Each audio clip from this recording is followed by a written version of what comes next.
வணக்கம். முனைவர் ஆ. சிவசாமி உலக நன்மைக்காகவும் உலக மக்களின் நன்மைக்காகவும் இந்த ராசி பலன்களை மகாசிவநாடியிலிருந்து உங்களுக்கு தரப்போகிறேன். சிவபெருமானால் அம்பிகைக்கு உபதேசிக்கப்பட்டு அம்பிகை மகர்ஷிகளுக்கு உபதேசிக்கப்பட்ட இந்த ராசி பலன்களை இப்போ உங்களுக்கு நான் விளக்க போகிறேன். முதல்ல இதில் உள்ள பாடல்களை மட்டும் படிச்சுட்டு அந்த பாடல்களுக்கு என்ன விளக்கம் இருக்குது அப்படிங்கிறத நம்ம இப்போ பார்ப்போம். சிவபெருமானால் சொல்லப்பட்ட இந்த மகாசிவநாடியினுடைய மேஷராசியினுடைய பலன்களை இப்போ வாசிக்க போகிறேன்.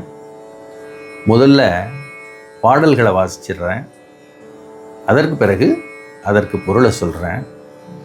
இது இரண்டாக பிரிக்கப்பட்டிருக்கிறது. அதாவது மே மாதம் 14ஆம் தேதி வரை பலனும், அதற்கு பிறகு வரக்கூடிய மேயிலிருந்து டிசம்பர் வரைக்கும், டிசம்பர் வரை உள்ள பலன்களையும் இப்போ பார்க்கலாம்.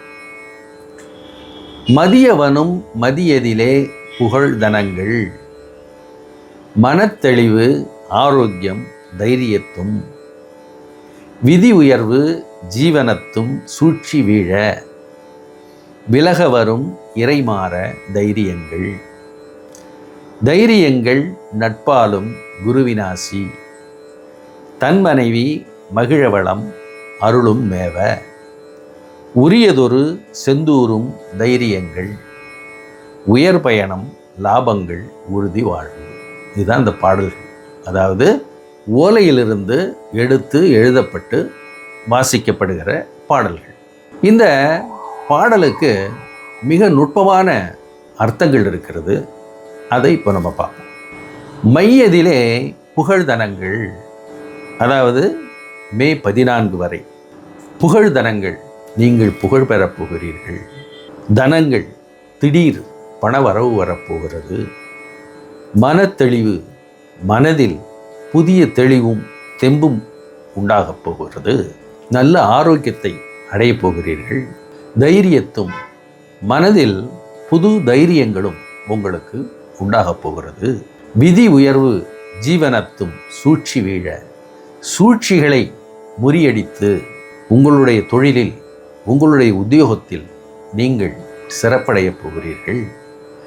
விதியை மாற்றி உங்களுடைய எதிரிகளை ஜெயித்து உத்தியோகத்திலும் தொழிலிலும் நீங்கள் சிறப்படையப் போகிறீர்கள். விலக வரும் இறைமாற தைரியங்கள். இதுவரைக்கும் மே மாதம் வரை உள்ள பலன்களை சொல்லியிருக்கிறோம். இப்போ அடுத்து வரக்கூடிய பகுதி தைரியங்கள் நட்பாலும், அதாவது நட்பு, நெருங்கிய நட்பின் மூலமாக உங்களுக்கு உதவியும் தைரியங்களும் பெருகும். குருவின் ஆசி, ஒரு நல்ல குருவை நீங்கள் சந்திக்கப் போகிறீர்கள். குருவினுடைய ஆசியை பெறப்போகிறீர்கள். தன் மனைவி மகிழவளம், மனைவியின் மூலமாக ஆதரவும் அன்பும் சிறப்பும் உண்டாகும், மகிழ்ச்சி உண்டாகும். அருளும் மேவ, இறைவனுடைய அருளையும் பெறப்போகிறீர்கள். அதாவது மனைவியினுடைய பிரார்த்தனையும் நிறைவேறப் போகிறது. உரியதொரு செந்தூரும் தைரியங்கள், திருச்செந்தூருக்கு சென்று முருகனை வழிபடுவதால் உங்களுக்கு தைரியம் உண்டாகி உயர் பயணம், உயர்ந்த பயணங்கள், வெளிநாட்டு பயணங்களையும் நீண்ட தூர பயணங்களையும் அதன் மூலமாக லாபங்களையும் பெற்று உறுதி வாழ்வு, உறுதியோடு சிறப்பாக வாழ்வீர்கள் அப்படின்னு சொல்லி இந்த மேஷ ராசியினுடைய பலன்களை நம்ம இப்போ வாசிச்சிருக்கிறோம்.